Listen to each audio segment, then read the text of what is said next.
Stock x ray, इसमें हम आज बात करेंगे कोल इंडिया के बारे में, जहां पर कि उसकी 2 सब्सिडरी के आईपीओ आ रहे हैं और कंपनी ने बात बोल दी है, ऑफिशियल है। और कंपनी कह रही है कि उनकी जो 2 सब्सिडरी हैं उनके नाम भी बता दिए हैं, भारत कोकिंग कोल और central mine planning and design institute. ये एक ही कंपनी का नाम है, central mine planning and design institute. इसको शॉर्ट फॉर्म में CMPDI भी बोलते हैं और भारत कोकिंग कोल को BCCL बोलते हैं। BCCL माइनिंग कारोबार में है और CMPDI इंजीनियरिंग कंसल्टेंसी इस तरह के कारोबार में है, ड्रिलिंग सेगमेंट में भी है। अब है क्या कि दोनों कंपनियों ने DRHP फाइल करने का प्रोसेस शुरू कर दिया। DRHP बना रहे हैं, इन प्रोसेस है। DRHP जल्दी ही फाइल कर दिया जाएगा, उसके बाद कंपनी के IPO के सारे रास्ते खुल जाएंगे। अब कोल इंडिया में है क्या, ये 2 कंपनियों के IPO आ रहे हैं। अब यही 2 क्यों, कंपनी के पास 8 सब्सिडरी हैं और 8 में से केवल इन 2 के IPO आ रहे हैं, जिसमें से 8 में से 7 सब्सिडरी जो मेन है इनकी वो कोयला माइनिंग में है और केवल ये एक कंपनी है CMPDI central mine planning and design institute, जो कि इंजीनियरिंग कंसल्टेंसी उस कारोबार में है। कोल इंडिया का सारी ही सब्सिडरी में 8 सब्सिडरी हैं, 8 सब्सिडरी में 100% हिस्सा है। तो जो स्टेक बिकेगा IPO में, जो आएगा वो सीधा पैसा कोल इंडिया की बुक्स में जाएगा। अब ये थोड़ा सा इंपॉर्टेंट फैक्टर आ जाता है कि कोल इंडिया को ये IPO लाने की ज़रूरत क्यों हुई और BCCL क्या है और CMPDI क्या है, थोड़ा सा उनको डिटेल में पढ़ लेते हैं। BCCL की पहले मैं वैल्यूएशन पर आता हूँ। BCCL का कुल वॉल्यूम ऑफ टेक में, जो कोल इंडिया का वॉल्यूम ऑफ टेक है उसमें 5% हिस्सा है। आप देख सकते हैं शीट में, भारत कोकिंग कोल, इसका जो वॉल्यूम ऑफ टेक है वो 5% था टोटल कोल इंडिया के वॉल्यूम में। ये FY25 के डेटा हैं। फिर इनकी आती है eastern coking limited, central coking limited, NCL, northern, WCL western, तो इस तरह से। और इनकी जो सबसे बड़ी सब्सिडरी है वो है महानदी कोल लिमिटेड, जो कि 212 मिलियन टन का कोल प्रोड्यूस करती है और जिसका करीब 28% कंट्रीब्यूशन कोल इंडिया की टोटल वॉल्यूम में होता है और लगभग उतना ही कंपनी के प्रॉफिट्स में भी होता है। तो ये केवल जो भारत कोकिंग कोल है इसका केवल 5% कंट्रीब्यूशन है कोल इंडिया में। अब एक बार देख लेते हैं कि इसकी वॉल्यूम वैल्यू कैसे निकाली जाए। ये IPO शायद कितना बड़ा हो सकता है, उसकी वैल्यू निकालने की कोशिश करते हैं। BCCL की वैल्यूएशन एक बार वो शीट भी देख लेते हैं। वॉल्यूम ऑफ टेक में 5% हिस्सा है। BCCL का जो कोल इंडिया के प्रॉफिट में भी जो FY24 के जो प्रॉफिट थे उसमें 2092 करोड़ रुपए का PBT था और कोल इंडिया का जो PBT था उसके लिहाज से देखें तो केवल ये 4.25% है, करीब 48,000 करोड़ रुपए का उनका प्रॉफिट बिफोर टैक्स था। तो 4.25% का हिस्सा BCCL कंट्रीब्यूट करती है।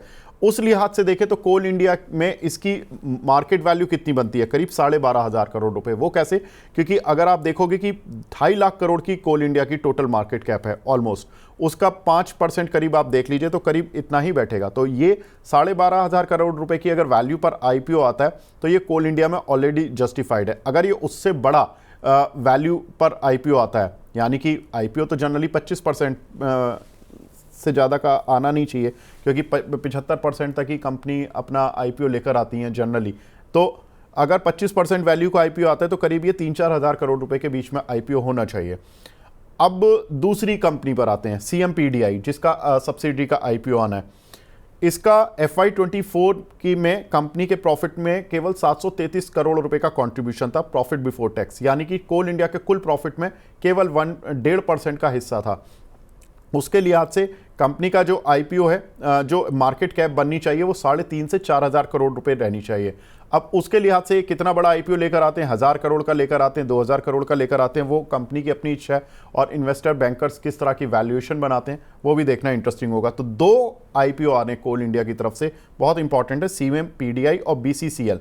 BCCL है भारत कोकिंग कोल, जो कि कोयला माइन करती है, और CMPDI जिसका नाम है central mine planning and design institute, ये इंजीनियरिंग और कंसल्टेंसी कारोबार में। अब IPO लाने की ज़रूरत क्यों पड़ रही है, तो उसमें कुछ एक हमने रिपोर्ट्स वगैरह पढ़ी, तो उसके लिहाज से जो समझ आ रहा है वो ये है कि एक तो कोल इंडिया नई माइनिंग के विस्तार पर पैसा खर्च करना चाहती है। और उसके साथ साथ कंपनी एक और प्रोजेक्ट पर काम कर रही है, वो है सोलर पावर प्रोजेक्ट, जिसमें विस्तार करना चाहती है कंपनी अपने पोर्टफोलियो को 5000 मेगावाट तक ले जाने के लिए, और उस पर 25,000 करोड़ रुपए का खर्च करना है कंपनी को, जिसमें से कि 3000 मेगावाट की कैपेसिटी कंपनी 2030 तक लगाने वाली है। पर मेगावाट जो खर्च आएगा वो 5 करोड़ रुपए आएगा। तो आप 3000 मेगावाट जो कि 2030 तक लगाना है, तो उसके लिहाज से आप लगा सकते हैं करीब 15,000 करोड़ रुपए तो कंपनी को अगले 5 साल में चाहिए ही चाहिए। अब वैल्यू अनलॉक भी करना कंपनी के लिए एक इंपॉर्टेंट फैक्टर हो सकता है, क्योंकि हो सकता है कि कंपनी छोटी वाली सब्सिडरीज के आईपीओ लाके ये टेस्ट करना चाह रही हो कि किस तरह की वैल्यू अनलॉक मार्केट करके उनको देता है। अगर ये सफल हो गए तो हो सकता है जो बाकी 6 सब्सिडरीज हैं उनमें जो महानदी और जो बड़ी बड़ी जो सब्सिडरीज हैं कोल इंडिया की, उनकी वैल्यू अनलॉकिंग भी करने की कोशिश करे। कंपनी इसलिए भी आईपीओ लाना चाहती है कि डिविडेंड सालाना करीब कंपनी 25 रुपए पर शेयर का दे रही है, तो ये बना रहे। कंपनी पे कैश है, 28,400 करोड़ रुपए का कैश है, उससे अपनी विस्तार योजना फिलहाल तो पूरी कर लेगी।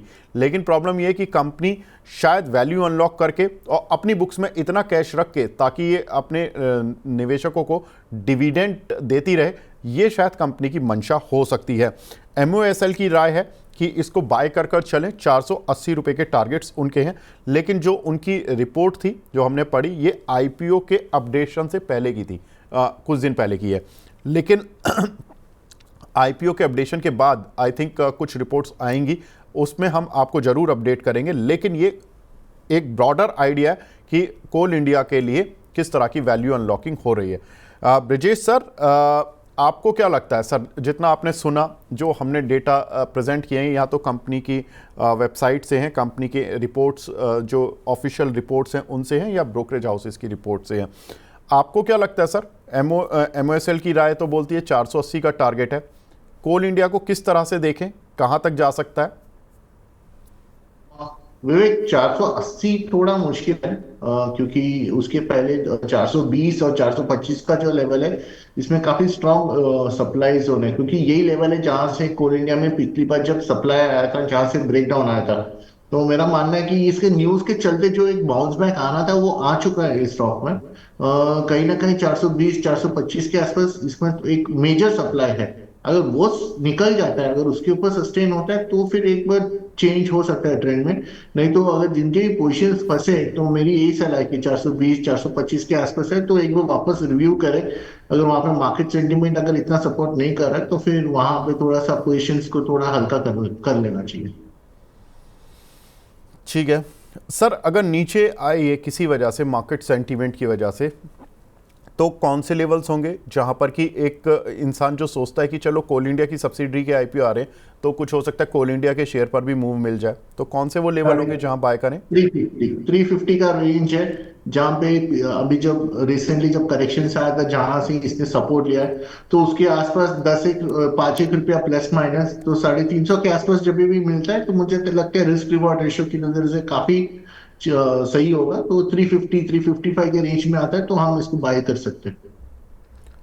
लेकिन सर 350 आने के लिए निफ्टी को फिर 22,000 तो नहीं आना पड़ेगा, यह खुद आ नहीं नहीं, जाएगा? ऐसा नहीं नहीं, कोई कोई कोई ऐसे कोई, मुझे नहीं लगता कि ऐसा कोई होने की जरूरत है कि कोल इंडिया को, अगर वो तो ऑन इट्स ओन आएगा, अगर उसकी जो डिस्ट्रीब्यूशन है, क्यों मैं ये इसकी रीजन है इसके पीछे, क्योंकि ये हालांकि जो एक ट्रेंड जो इसमें फॉर्म हो रहा है रिसेंटली, लाइक लास्ट 6 महीने में, वो एक नेगेटिव ट्रेंड फॉर्म हो रहा है। और अभी एक बार पैसे आने के बाद मुझे लग रहा है कि इसमें और थोड़ा सा सेलिंग प्रेशर आने को देखने को मिल सकता है, क्योंकि कहीं ना कहीं ये फिलहाल जिस हिसाब से जो एक तेजी आना चाहिए था वो नहीं आया है। अभी आप जिस हिसाब से, अगर एमओएसएल भी बता रहे कि 480 का लेवल आएगा, बट वो मुझे क्लैरिटी नहीं मिल रहा, क्योंकि डिस्ट्रीब्यूशन है क्योंकि काफी लोगों के पोजीशंस है, जब भी इसमें बाउंस आता है तो मुझे लग रहा है कि लोग अपने पोजीशंस को हल्के करने के नजरिए से ही देख रहे हैं।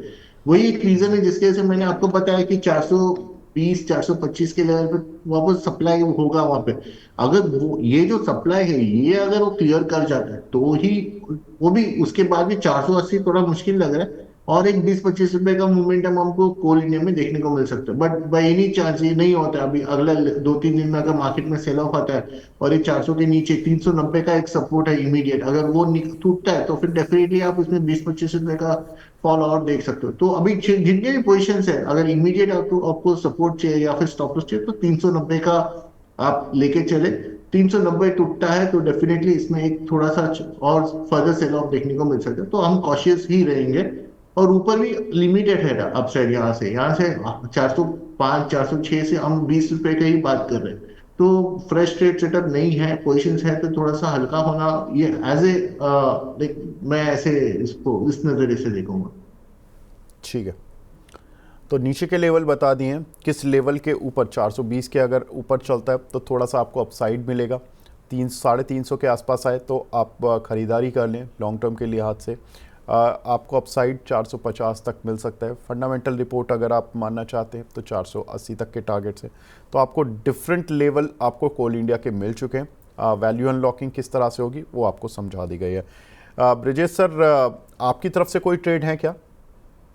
हाँ विवेक, मैं दो ट्रेड देख रहा हूँ। एक तो आईसीआईसीआई प्रू, तो मुझे लग रहा है कि आईसीआईसीआई प्रू में एक अपॉर्चुनिटी हो सकता है, क्योंकि ये जो रिसेंटली जो करेक्शंस जो चल रहे थे लास्ट 2 दिन से, जो वॉलेटिलिटी थी, तो इसमें ये स्टॉक ने काफी तेजी पकड़ा हुआ, वॉल्यूम्स इसमें बनते हुए नजर आ रहे हैं। नेक्स्ट मंथ का जो डेरिवेटिव्स का जो डेटा है उसमें भी काफी अच्छे लॉन्ग्स बनते हुए नजर आ रहे हैं। तो मुझे लग रहा है थोड़ा टाइम ले सकता है, बट देन आईसीआईसीआई प्रू पे मुझे लग रहा है हमें एक तेजी का व्यू लेना चाहिए। करेंट प्राइस में जो स्टॉप लॉस है 605 का लेके चलेंगे, और 680 के टारगेट के लिए मुझे लगता है एक ट्रेड आईसीआईसीआई प्रू में हमको बांधना चाहिए। दूसरा एक ट्रेड जिसमें अभी तक ब्रेकआउट आया नहीं है, बट मैं इसको वॉच कर रहा हूँ, एमजीएल को 1400 के लेवल से वॉच कर रहा हूँ। हालांकि आज थोड़ा सा नीचे मिल रहा है, 1380 के आसपास मिल रहा है, बट ट्रिगर इसका 1400 के बाद ही आएगा। बट मुझे है लग रहा है कि जिस हिसाब से वीकली और मंथली के जो फॉर्मेशन हो रहा है, मुझे लग रहा है कि 1400 के लेवल इसके निकल जाएंगे, और जैसे ही 1400 के लेवल क्लियर करते हैं एमजीएल, तो एक शॉर्ट टर्म ब्रेकआउट मैं एक्सपेक्ट कर रहा हूँ। तो स्टॉप लॉस में लेके चल रहा हूँ 1355 का है, जो करंट प्राइस के हिसाब से मैंने दिया है। पहला टारगेट 1450 और कंटिन्यू रहता है सब कुछ, तो 1500 तक का एक मूव मुझे एमजीएल में देखने को मिल रहा है।